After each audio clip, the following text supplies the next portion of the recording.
오늘 말씀은 복이 있는 사람, 이 시리즈의 세 번째 시간으로 길들여진 자들의 복이라는 제목을 가지고 여러분과 함께 말씀을 나누도록 하겠습니다. 청년 사역을 하던 중에 많은 청년들이 가치관의 혼란을 경험하는 것들을 좀 제가 많이 경험을 했습니다. 청년들이 그럴 수밖에 없는 이유가 너무 많겠지요. 왜냐하면 매해 이 삶의 환경이 바뀝니다. 학교를 진학하게 되기도 하고요. 또 그러면서 만남의 지경이 또 달라지게 되기도 하고요.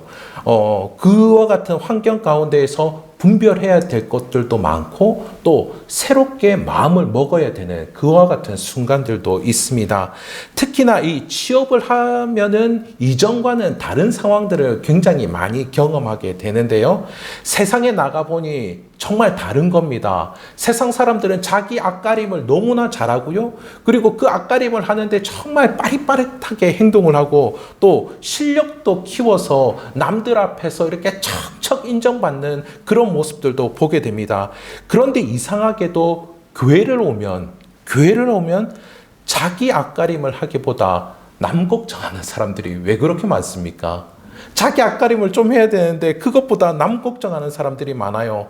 그리고 빨리빨리 하기보다는 좀 부족한 사람들에게 맞춰서 이렇게 천천히 가는 것들을 교회에서는 경험합니다. 또 미래를 위해서 이것저것 하면서 막 실력을 키우면 좋은데 그 귀한 청년의 시기를 생명부지의 이방인에게 몇 년간 쏟는 그런 사람들도 봤습니다. 그래서 어떤 이들은 이렇게 이야기하더라고요. 아우, 교회 오면은 답답하다. 왜 이렇게 멋지고 나이스한 그런 사람들이 왜 교회에는 없냐? 이런 이야기들을 합니다. 세상 사람들은 어떻게 살고 있는지 아느냐? 라고 이렇게 반문하기도 합니다. 하지만 또 공동체와 함께 있으면 어떻지요? 공동체와 함께 있으면 평안하고 기쁩니다. 직장 생활의 애환을 나누기도 하고요. 그리고 말씀의 위로를 받고 지체들의 격려를 받기도 합니다. 그러니 이 생활이 어떻게 되겠습니까? 주중과 주일의 생활이 냉탕과 온탕을 왔다 갔다 하는 그런 모습 가운데 사는 것이죠. 그래서 이런 상황 속에 어떻게 살아야 할지 고민하는 이들을 참으로 많이 봤습니다. 이는 비단 청년들만의 일은 아닌 것 같습니다. 어떻게 해야 제대로 살 수 있을까? 이것을 알지 못하는 이들이 많고, 그리고 안다 할지라도 그것을 살지 못해서 가난한 심령으로 눈물을 흘리는 사람들을 참으로 많이 봤는데요. 이들이 예수님을 만나는 것, 그것이 복인 줄 믿습니다. 그것이 복인 줄 믿습니다. 그래서 오늘은 제목대로 예수님을 만난 이들이 길들여진 모습, 온유한 모습, 이 모습이 어떤 것인지를 함께 살펴보고요. 그리고 그들이 받은 복이 무엇인지 함께 알아보는 시간을 가지도록 하겠습니다. 먼저 성경에서 말씀하는 이 온유가 무엇인지 알아볼 필요가 있을 것 같은데요. 온유 하면은 어떤 생각이 떠오르십니까? 우리말로는 따뜻할 온자에 부드러울 유자를 쓰거든요. 온유하고 따뜻한 그런 우리 자매님들 그런 남자분 만나고 싶지 않으십니까? 이런 사람 만나면은 참으로 기분이 좋을 것 같습니다. 따뜻하고 예, 아멘. 예, 이루어질지어다. 아멘. 그런데 이 원문의 의미는 이것보다도 조금 더 깊고 확장된 의미를 가지고 있습니다. 어떤 의미를 갖고 있냐면은 이게 약간 비굴하거나 자기의 주장을 하지 않는 그런 상태에 있으면서 마치 이 야생에서 붙들려 온 그 야생 동물이 길들여지는 모습, 그리고 훈련을 통해서 온순해지는 그런 동물의 모습을 보여주는 것이다 라고 볼 수 있습니다. 그래서 조금 수동적이면서도 소극적인 사람인 것이죠. 제가 저희 집안에 처음으로 신앙생활을 했습니다. 예. 그런데 지금은 다행이고 너무 감사하게도 모든 가족들이 다 신앙을 해서 제가 너무나 하나님께 감사한데요. 그런데 제가 교회를 다니는 걸 어머니가 아셨을 때 어머니가 저한테 처음으로 이렇게 이야기를 하셨습니다. 네가 뭐가 못나서 교회를 다니냐고. 네가 뭐가 못나서 뭐를 의지한다고 그러냐고. 네가 뭐가 못났냐고. 남자 새끼가 열심히 하면 되지. 네가 뭐가 못났냐고. 그런 이야기를 하셨습니다. 그런데 어떻습니까? 예수님을 만나게 되면은 어떻게 살아야 될지 방향이 잡히게 되고 기준을 가지게 되는 것이죠. 정말 예수님의 은혜 가운데에서 하나님의 말씀이, 이 말씀이 나를 너무나 복되게 하고, 그리고 하나님의 말씀대로 살아가는 것, 이것이 힘들기는 하지만은 이것이 내 삶에 의미를 주고 내 삶을 가치 있게 하고, 그리고 또 다른 사람을 복되게 한다라는 것, 그것을 알게 되는 것이죠. 그래서 그것을 사명으로 삼고 살아가게 되는 은혜가 있을 줄 믿습니다. 이렇게 은혜 안에서 하나님께 길들여지는 그 모습이 바로 이 성경에서 말하는 온유함입니다. 이 온유한 사람들은 그렇기 때문에 삼가해야 될 때 삼가할 줄 알고, 또 적극적으로 행해야 될 때는 행할 줄 아는 사람들이 이 온유한 사람들입니다. 이 온유한 사람들은 자기를 위해서 뭔가 열심을 내다가도 이것이 하나님께서 기뻐하지 않는 일이다라고 하면은 그 즉시 멈추는 사람, 이런 사람들 많이 봤거든요. 또 다른 사람의 것들을 내가 뭔가 빼앗는 것 같고 다른 사람의 일을 방해하는 것 같으면은 또 그 일을 그만두기도 합니다. 또 재물을 얻게 될 일들도 있는데 그것이 관계를 어그러뜨리거나 하나님을 가벼이 여기는 일이라고 한다면은 그것 가운데에 함께하지 않지요. 또한 삶의 기준이 있는 이들이기 때문에 마음에 탐심이 일어날 때 그때를 아주 잘 압니다. 너무나 객관적인 사람들이거든요. 그리고 거기서 자신의 마음을 하나님의 말씀 안에 지키고자 합니다. 이런 사람들, 세상 사람들이 볼 때 어떨까요? 이런 사람들, 세상 사람들이 볼 때 돈 벌 만한 일들이 충분히 있고, 그리고 정말 잘 될 만한 일이 뭔가 열려지는 것 같은데, 그런데 하나님이 원하시지 않으면 하지 아니하고, 다른 사람이 불편을 겪을 것 같으면 내가 좀 양보하고, 그리고 아무도 뭐라 하지 않았는데 자기 안에 이렇게 탐심이 올라오면 거기서 멈춰서는 그런 사람들을 여러분 볼 때 어떤 느낌이 드십니까? 답답해 보이지 않습니까? 답답해 보이지요. 심지어 무능해 보이기까지 합니다. 그런데 그 사람은 은혜 안에 말씀을 따라 살아가는 것, 그것이 자신의 삶의 기준이고 그것이 방향이고 그것이 복인 줄 알기 때문에 삼가할 때 삼가하는 것이죠. 또한 이 온유한 사람들은 하나님과 다른 사람을 위한 일이라면 이상하리 많지 열심을 내는 것들을 보게 됩니다. 그렇게 한다고 누가 인정을 해주는 것도 아니고 돈을 주는 것도 아닌데, 그런데도 그 일에 열심을 내는 거죠. 하나님을 알고 하나님을 사랑하는 그 일들은 아주 무엇보다 좋아합니다. 모든 것을 뒤에 제쳐로 놓고라도 그 일들을 하지요. 그런데 또 한편 또 다른 사람들의 슬픔을 볼 때 함께 슬퍼하고 또 기쁨을 자신의 기쁨처럼 여깁니다. 그래서 세상 사람들이 볼 때 그 사람들을 어떻게 볼까요? 무슨 저렇게 무익한 일, 쓸모없는 일을 하는 그런 모습을 보이냐, 이렇게 이야기를 합니다. 어디 가서 뭐 돈 안 되는 일만 다 하고 있네, 이렇게 평가를 하는 것이죠. 하지만 사랑하는 데 있어서는 그 누구보다도 자유롭고 담대하게 행하는 것입니다.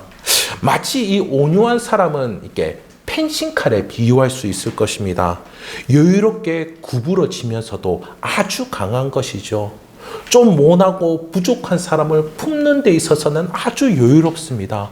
그런데 하나님의 뜻에 어긋나고 또 다른 사람들에게 폐를 끼치고 불편하게 하는 일이다라고 한다면은 그때는 과감하게 하지 않는 것이죠. 5년 전에 미국의 한 예능 프로그램에서 있었던 일인데요.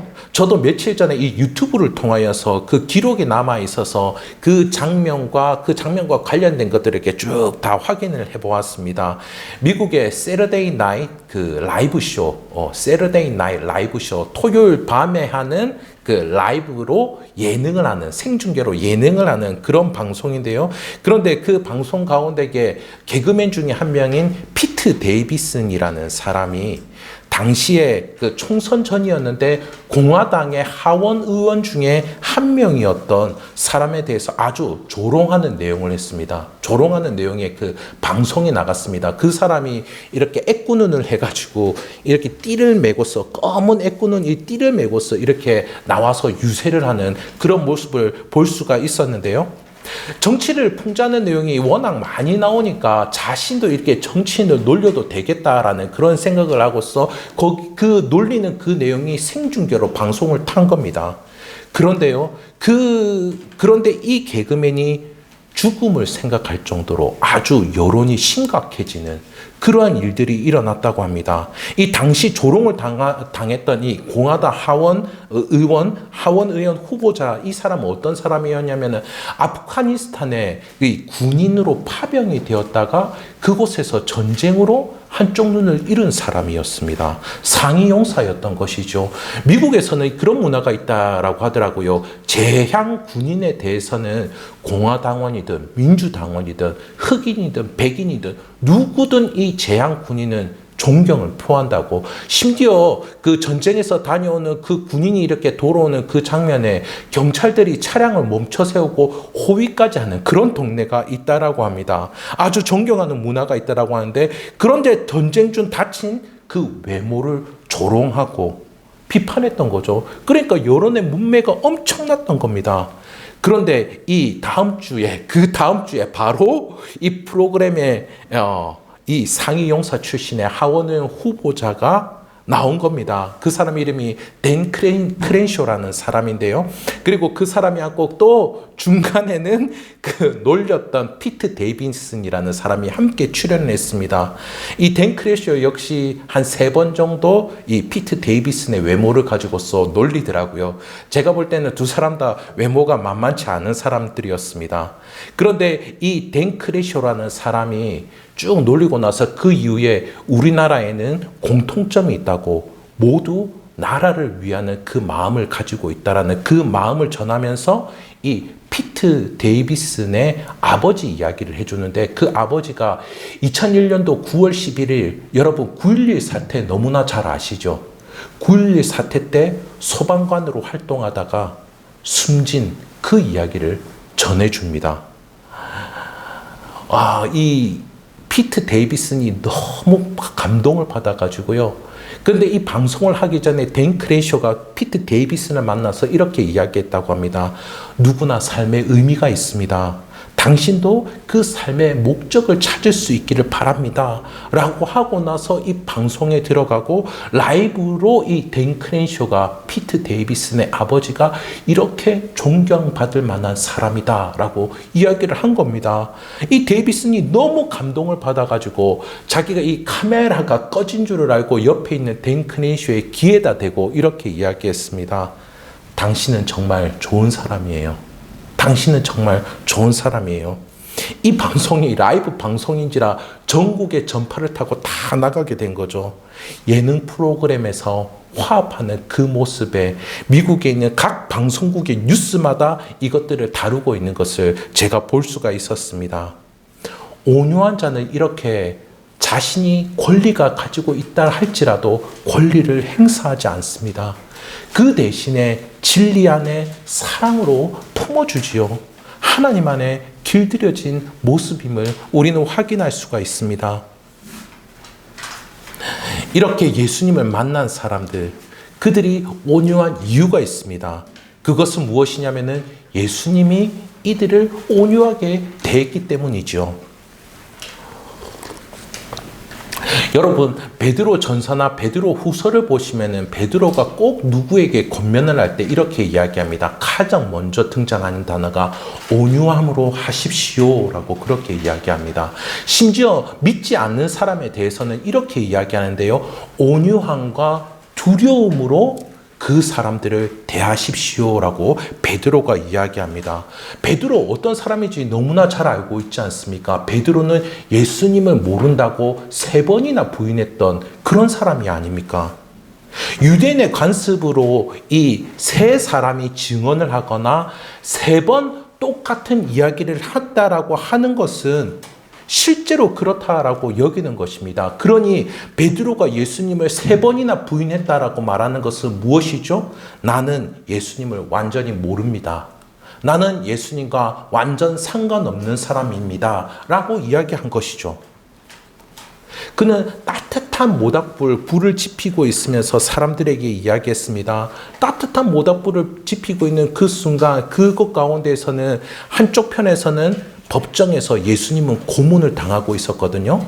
법정에서 고문당하는 저 예수를 나는 모릅니다. 법정에서 고문당하는 저 예수 나는 만난 적도 없어요. 이 모습은 마치 현대의 우리들의 모습을 보는 것 같지 않습니까? 따뜻한 곳에 있으면서 자신이 불리할 것 같으면 신앙에 대해서 이야기하지 않아요. 나는 따뜻한 곳에 있고 싶고. 예수님은 이렇게 제자들의 무관심 속에 십자가에 달리셨습니다. 그리고 피를 쏟아내시고 싸늘하게 주검이 되셨지요. 하지만 부활하신 예수님 어떻게 하셨습니까? 죽음을 이기신 예수님이십니다. 그러니까 엄청난 능력을 갖고 있으신 그러한 분이시죠. 그러한 분이 베드로를 어떻게 하셨습니까? 똑같이 베드로에 대해서 무관심하실 수도 있을 겁니다. 그를 찾아갈 이유가 하나도 없으셨을 것입니다. 그런데 어떻게 하셨습니까? 베드로 꿈을 잃고 고향 땅에 가서 어부로 다시 생활하고 있었죠. 새벽이 되도록 물고기를 잡고 있었습니다. 그런데 물고기를 한 마리도 잡지 못했습니다. 팔 만한 물고기도 잡지 못했고 자기가 먹을 만한 물고기도 잡지 못했지요. 그렇지만 예수님은 그에게 찾아오셔서 한쪽으로 그물을 던져보라 하십니다. 153마리한테는 물고기가 올라오게 되었지요. 그리고 예수님이 한쪽에다가 모닥불을 피우고 거기에 베드로를 위한 아침상을 차려줍니다. 베드로가 예수님을 부인했던 곳이 어떤 곳이었죠? 베드로가 예수님을 부인했던 곳, 그곳이 모닥불이었습니다. 그런데 예수님은 베드로를 따뜻하게 맞이하는 모닥불을 피웠던 것이죠. 베드로는 예수님의 온유함에 자복하고 말았습니다. 그리고 그는 십자가에 거꾸로 매달려 죽을 때까지 예수님을 전파했습니다. 세상의 따뜻함에 몸을 숨기고 있는 우리들에게 예수님은 어떻게 오셨습니까? 로마서 5장 8절 말씀 우리 다 함께 읽어봤으면 좋겠습니다. 유인물에 있습니다. 로마서 5장 8절의 말씀 우리 다 함께 읽어보도록 하겠습니다. 우리가 아직 죄인 되었을 때 그리스도께서 우리를 위하여 죽으심으로 하나님께서 우리에 대한 자기의 사랑을 확증하셨느니라. 우리는 얼마나 많이 예수님을 부인했는지 셀 수도 없을 것입니다. 우리는 얼마나 멀리 예수님을 나의 삶에 떨어뜨려 놓았는지 아마 잴 수도 없을 것입니다. 그런데 우리는 우리가 아쉽고 우리가 아프면은 예수님께 찾아가서 예수님께 이거 해달라 저거 해달라 이건 내달라고 그렇게 이야기합니다. 이런 우리의 기도를 예수님은 들으시죠. 예수님은 들으시고 힘도 주시고 역사하십니다. 그리하기에 이 은혜에 감사할 수 있는 우리들이 되기를 간절히 소원합니다. 우리 역시 이 온유함에 자복할 수 있는 우리들이 되기를 소원합니다. 이렇게 온유한 자들은 어떤 복을 받게 될까요? 오늘 말씀에 보니 땅을 기업으로 받는다라고 그렇게 말씀하십니다. 분명 힘있고 빠릿빠릿하고 실력이 있는 사람이 땅을 차지한다 그렇게 말씀하지 않습니다. 이 문구를 읽을 때 조금 의아할 수 있습니다. 갑자기 여기서 왜 땅 준다는 이야기가 나올까? 웬 이 동문서답일까? 굉장히 어색하게 느껴집니다. 그런데요, 이 문구 역시도 당시의 배경이 중요한데요. 이 말씀을 처음 들었던 유대인들이 어떻게 들었을까 하는 거죠. 구약의 이스라엘 역사는 아주 땅과 관련이 깊다라고 하는 걸 우리는 알 수가 있습니다. 출애굽하고 나서 이들에게 하나님께서 약속해 주시는데 가나안 땅을 약속해 주시죠. 그리고 가나안 땅에 들어가서도 그곳에서 믿음을 지키고 있을 때 이방 족속들로부터 보호를 받게 되는 모습을 볼 수 있습니다. 하지만 그들이 불순종했을 때는 어떠했습니까? 포로로 끌려가게 되고 그 땅에서 살지 못하는 그런 모습들을 볼 수가 있습니다. 예수님이 세상에 오셨을 때 제가 이전에도 말씀드린 것 같은데요. 그때 이스라엘 땅은 로마인의 통치 가운데 있었습니다. 계속해서 속국 신세로 살았던 것이죠. 그런데 이때 어떤 사람들이 등장했냐면 이 답답함을 해소하기 위해서 열심당원이라는 사람들이 있었습니다. 이들은 어떤 사람들이냐? 폭력적인 혁명가들입니다. 테러리스트였던 거죠. 이 폭력적인 이 열심당원들, 폭력적 방법을 써서라도 땅을 차지하겠다라고 이야기한 사람들입니다. 그러나 예수님은 힘이나 폭력이나 분노가 아니라 온유한 자들이 하나님의 목적을 이룬다라고 그렇게 말씀하셨습니다. 최근에도 우리 서울의 봄이라는 그 영화를 통하여서 이런 모습들을 많이 보았죠. 12.12 사태를 다시 보게 됐습니다. 폭력과 혁명으로 땅을 차지하는 그 사람들의 말로가 어떠한지 생생하게 확인할 수가 있었습니다. 그들 역시 권력에 먹히게 되는 모습을 우리는 볼 수가 있죠. 하지만 온유한 자들은 어떻습니까? 하나님의 목적을 이루는 것을 우리는 확인할 수 있습니다. 유대인들에게 있어서 땅은 하나님의 약속이 이루어지는 곳입니다. 그러니 우리에게 있어서의 이 의미는 하나님이 뜻하신 바 하나님의 목적이 이루어지는 그 삶을 살아가는 것이죠. 일제시대 우리 민족의 스승이라고 불렸던 김교신 선생이 있습니다. 김교신 선생님 혹시 들어보셨습니까? 김교신 선생님.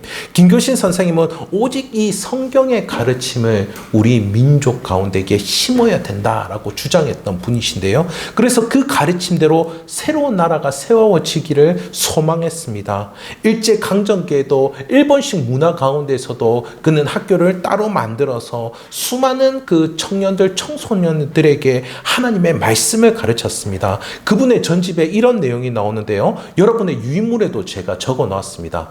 유인물에도 적어놨습니다. 김교신 선생님의 이야기입니다. 우리는 오직 성서를 배워 조선에 주고자 한다. 구형적 조선 밑에 영구한 기반을 넣어야 할 것이니 그 지하의 기초공사가 즉 성서적 진리를 이 백성에게 소유시키는 일이다. 널리 깊게 조선을 연구하여 영원한 새로운 조선을 성서 위에 세우라. 그의 제자가 참으로 많지만은 가장 대표적인 인물, 우리가 잘 아는 인물 중에 누가 있느냐면은 베를린 올림픽 금메달리스트 송기정 선수가 이 김교신 선생님의 제자입니다. 바로 직속 제자입니다. 그 당시를 그는 이렇게 회상을 하는데요. 다른 사람들은 아무도 보지 않고 오직 김교신 선생님의 눈물만 보고 뛰어서 우승할 수 있었다. 나는 지금까지 선생과 같이 커다란 진실된 교육자 그리고 애국을 여러 가지 면에서 스스로 실천해온 분을 본 적이 없다. 선생은 실로 큰 분이었다. 송기정 선수가 그 베를린 올림픽에서 금메달 받을 때 어떻게 했는 줄 아시죠? 꽃다발을 가지고서 자신의 가슴에 있는 일장기를 가리지 않았습니까? 그리고 나서 그로 인해서 이 마라톤 선수의 생명이라고 하는 이 마라톤 경기를 다시는 출전하지 못하는 그런 경험을 하게 됩니다. 그런데요, 그 스승의 그 제자이죠. 그런데요, 이 송기정 선수가 우승한 소식을 듣고 이 김교신 선생님이 자신의 선배였던 함석헌 선생님에게 이렇게 편지를 씁니다.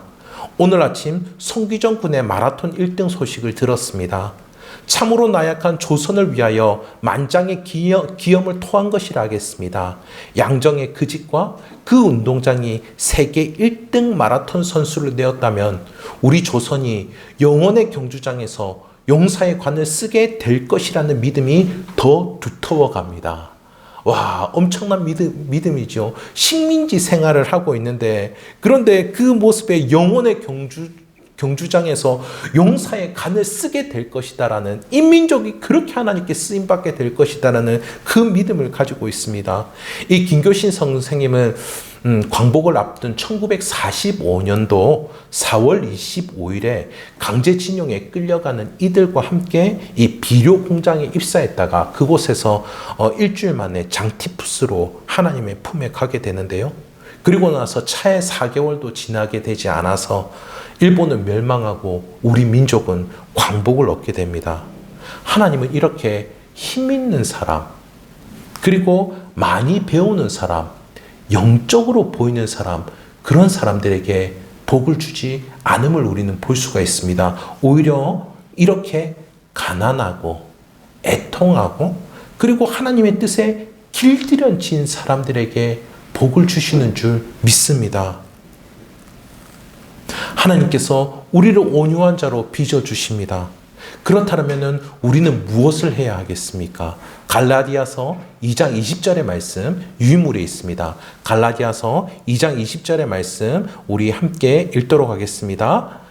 내가 그리스도와 함께 십자가에 못 박혔나니 그런즉 이제는 내가 사는 것이 아니요 오직 내 안에 그리스도께서 사시는 것이라. 이제 내가 육체 가운데 사는 것은 나를 사랑하사 나를 위하여 자기 자신을 버리신 하나님의 아들을 믿는 믿음 안에 사는 것이라. 믿음의 사람들은 자신 안에 자신이 살고 있지 않습니다. 하지만 실제로 어떻습니까? 여전히 자아가 살아서 내 마음대로 하고 싶습니다. 그래서 나를 길들이시는 하나님의 손길을 방해하지요. 그렇다면 우리가 해야 될 것은 분명합니다. 내 자아를 버리는 것입니다. 내 자아와 절교를 하는 것입니다. 그리고 내 안에 그리스도 예수께서 살도록 자리를 내어드리는 것이죠. 이것이 예수의 가르침을 따르는 삶입니다. 예수의 가르침은 그냥 배워서 아는 게 아니고요.